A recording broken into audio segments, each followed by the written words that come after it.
बिस्मिल्लाहिर्रहमानिर्रहीम। अस्सलाम वालेकुम। सो डियर स्टूडेंट्स, हम ये जो लास्ट क्वेश्चन था चैप्टर नंबर 4 का, ये इसको अटैम्प्ट कर रहे हैं।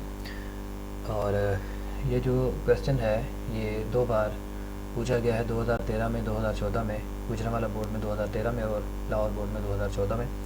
एक छोटा सा लॉन्ग क्वेश्चन है असल में, कोई मतलब लॉन्ग क्वेश्चन कुछ जो एब्सोल्यूट पोटेंशियल एनर्जी का वो काफ़ी लेंथी था, लेकिन ये उसके बिल्कुल उलट है। ये बिल्कुल छोटी सी इसकी कैलकुलेशन और इंतहाई ज़्यादा आसान है।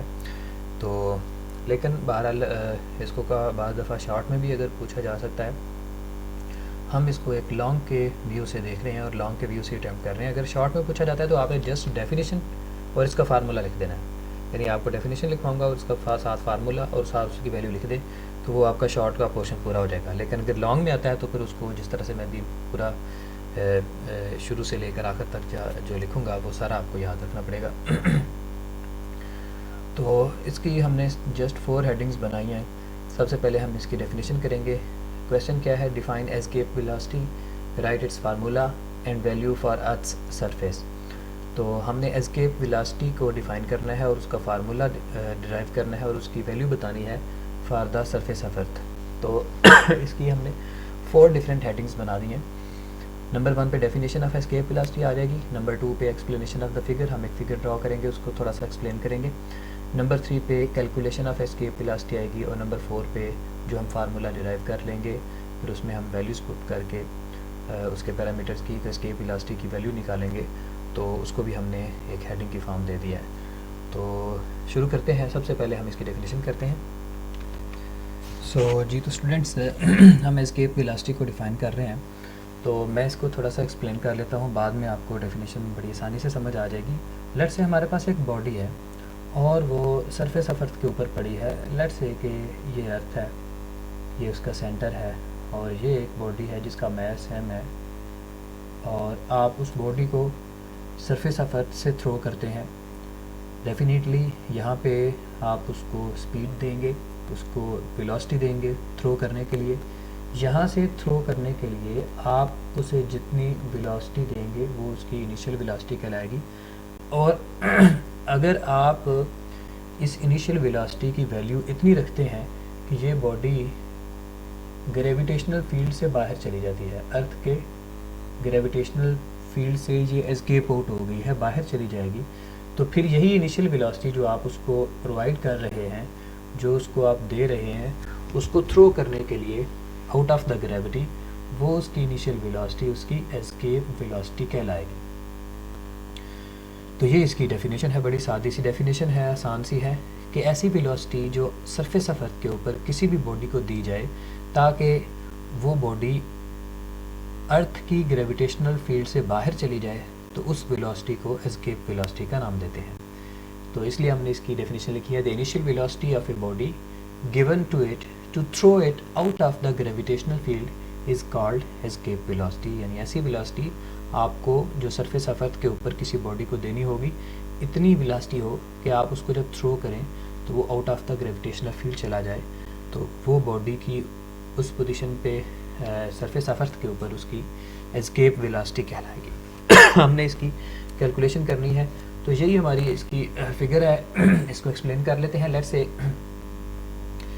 कि सरफेस ऑफ अर्थ के ऊपर जो पोजीशन ऑफ द बॉडी है उसको 1 का नाम दे देते हैं, और ग्रेविटी से बाहर जब बॉडी चली गई तो ये 0.2 जो है ये आउट ऑफ द ग्रेविटी है, इसको हमने 0.2 का नाम दे दिया है। और यहाँ पे उसकी कुछ एब्सोल्यूट पोटेंशियल एनर्जी होगी, वो U2 कहलाएगी, और सरफेस ऑफ अर्थ के ऊपर जो उसकी एब्सोल्यूट पोटेंशियल एनर्जी थी उसको हमने U1 का नाम दे दिया है। तो U1 is the absolute potential energy of the body at the surface of earth, and U2 is it's absolute potential energy out of the gravity. तो ये जो चीज़ें हमने बोली हैं, हमने इसको अब थोड़ा सा एक्सप्लेन कर लेना है, तो इसलिए हम इस फिगर को एक्सप्लेन कर लेते हैं।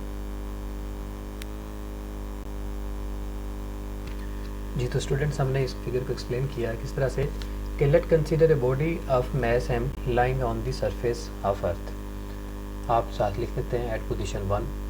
सो if we throw the body with initial velocity vi is equal to v escape such that it goes out of the gravity at 0.2। So point 1 से हमने उसको थ्रो किया और वो पॉइंट 2 पे चली गई। मैंने यहाँ पे मेंशन कर दिया है कि let consider a body of mass m lying on the surface of earth at point 1. If we throw the body with initial velocity vi is equal to v escape such that it goes out of the gravity at point 2, यानी position 1 से उसको throw किया और वो point 2 पे चली गई, then by law of conservation of energy gain in potential energy equal to loss in kinetic energy.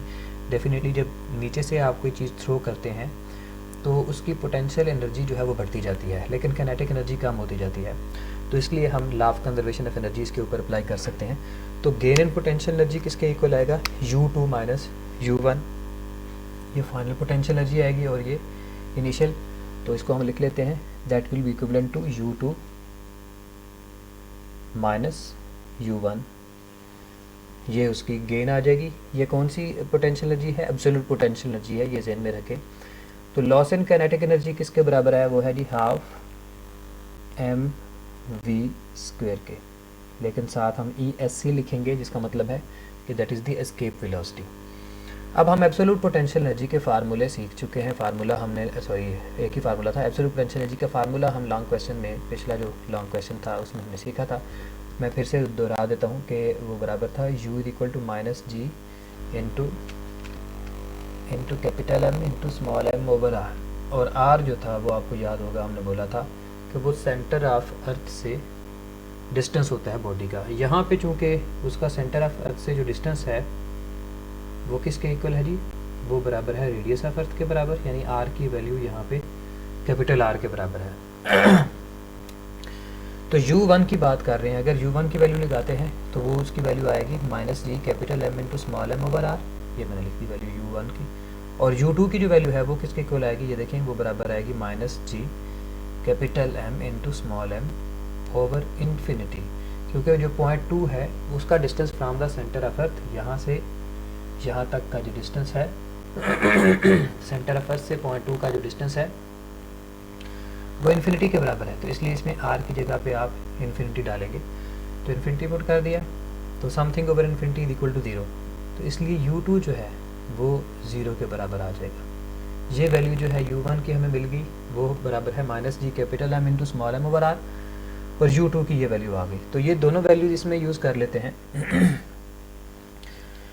तो अगर आप ये दोनों वैल्यूज़ यूज़ करते हैं तो U2 की जगह पे मैं 0 पुट करता हूँ और माइनस उसी तरह से U1 की जगह पे माइनस जी, ये आ जाएगा minus G capital M into small m over r, ये देखिए मैंने उसकी वैल्यू लगा दी, is equal to half mv²।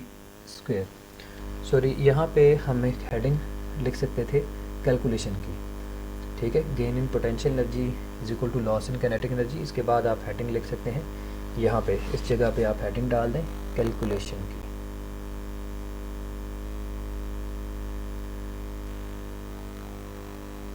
ताकि वो हेडिंग्स जो थी वो आपको समझ आ जाए कि कहाँ कहाँ पे कौन कौन सी हेडिंग लिखनी थी।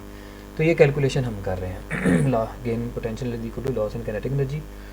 उसके बाद कैलकुलेशन में हमने जो गेन इन पोटेंशियल एनर्जी थी वो उसको लिख दिया, वो U2 माइनस U1 के बराबर है, और लॉस इन काइनेटिक एनर्जी जो है वो हाफ mv² के बराबर। फिर हमने U1 की वैल्यू जो है वो फाइंड आउट कर ली और U2 की वैल्यू जो है वो फाइंड आउट कर ली, दोनों वैल्यूज़ को पुट कर दिया। तो इस वैल्यूज़ को पुट करके हम सॉल्व करते हैं, देखें हमारे पास आंसर क्या आता है। जी, तो मैं इसी स्टेप को आगे कंटिन्यू करता हूँ। ये माइनस माइनस प्लस हो जाएगा, ये आ जाएगा हमारे पास capital G capital M into small m over capital R is equal to half mv² और ऊपर स्क्वायर। ये स्मॉल m इस स्मॉल m से कैंसिल कर दें, 2 इस तरफ ले जाएं, ये आ जाएगा 2 into capital G capital M over capital R is equal to v² और ये होल स्क्वायर आ गया। हमें चूँकि एस्केप वेलोसिटी निकालनी है तो दोनों साइडों पे अंडर रूट ले लेते हैं ताकि ये स्क्वायर कैंसिल आउट हो जाए। तो जब आप इसका अंडर रूट लेंगे तो ये आ जाएगा 2 capital G capital M over R is equal to, ये देखें ये हमारे पास एस्केप वेलोसिटी का फार्मूला आ गया। तो एक फार्मूला तो ये है, हम इसको इक्वेशन 1 का नाम दे देते हैं, एक फार्मूला ये है। और दूसरा फार्मूला देखिएगा, हमें पता है कि एट द सरफेस ऑफ अर्थ क्या होता है, एट द सरफेस ऑफ अर्थ जो वेट ऑफ द बॉडी है वो ग्रेविटेशनल फोर्स के बराबर होता है। वेट ऑफ द ग्रेविटी का फार्मूला mg को होता है और फोर्स ऑफ ग्रेविटी का फार्मूला होता है g into m1 into m2 over r square. ये आपने मैट्रिक में पढ़ा होगा, F is equal to G into m1 into m2 over r square. लेकिन यहाँ पे देखें दो बॉडीज़ कौन कौन सी हैं। एक बॉडी जो थी वो है मास ऑफ अर्थ और जो सेकंड बॉडी है वो ये वाली है। इसको आप m2 का नाम दे सकते हैं। ये फर्स्ट बॉडी आ गई और ये सेकंड बॉडी आ गई, इसलिए फिर इसकी वैल्यू हम लगाते हैं mg कैपिटल G, यानी m1 जो है फर्स्ट बॉडी कौन सी है, मास ऑफ अर्थ है, और सेकंड बॉडी जो बॉडी उसकी सरफेस पे पड़ी थी उसको हमने सेकंड बॉडी का नाम दिया, उसका मास m के बराबर है ओवर आर स्क्वायर आ जाएगा। इस m को इस m से कैंसिल कर दें क्योंकि यहाँ पे जो डिस्टेंस बिटवीन द बॉडीज़ है वो रेडियस ऑफ अर्थ के बराबर है, इसलिए इसको कैपिटल R लिख दिया। ये मैंने इसको कैपिटल R लिख दिया। यहाँ से आप ऐसा करें, इस R को 2 कर लें, यानी R इंटू आर लिख देते हैं। R स्क्वायर था तो R इंटू आर लिख दिया। एक R को आप लेफ़्ट साइड पे शिफ्ट कर दें, ये बन जाएगा RG is equal to GM over R। तो आपने नोट किया कि GM ओवर R की वैल्यू ये वैल्यू जो है ये इस इक्वेशन 2 में हमें GR के बराबर मिल रही है। यानी ये R रेडियस ऑफ अर्थ है और G ग्रेविटेशनल एक्सेलरेशन है, तो इसलिए हम यहाँ पे लिखते हैं। सो इक्वेशन 1 बिकम्स फर्दर, यानी हमें वैल्यू मिल जाएगी। सो यानी इस स्टेप के बाद आपने ये स्टेप के बाद ये स्टेप करना है और इसके बाद फिर ये वाला स्टेप करना है। सो इक्वेशन 1 बिकम्स, इक्वेशन 1 को क्या होगा, वो बन जाएगी escape velocity is equal to under the root 2 GM over R की जगह पे आप ये वैल्यू पुट कर सकते हैं GR की बराबर, ये आ जाएगा GR। तो ये फाइनल फार्मूला आ गया हमारे पास एस्केप वेलोसिटी का।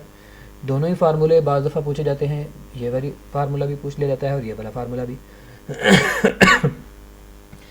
देखें, अगर हम G की वैल्यू लगाते हैं इसमें 9.8 मीटर पर सेकंड स्क्वायर और रेडियस ऑफ अर्थ की वैल्यू लगाते हैं, रेडियस ऑफ अर्थ बराबर होता है 6.4 इंटू 10⁻⁶ मीटर। ये दोनों वैल्यूज इसमें पुट करें तो हमारे पास एस्केप वेलोसिटी आ जाएगी किसके बराबर, ये वैल्यूज पुट करने के बाद 11 किलोमीटर पर सेकेंड।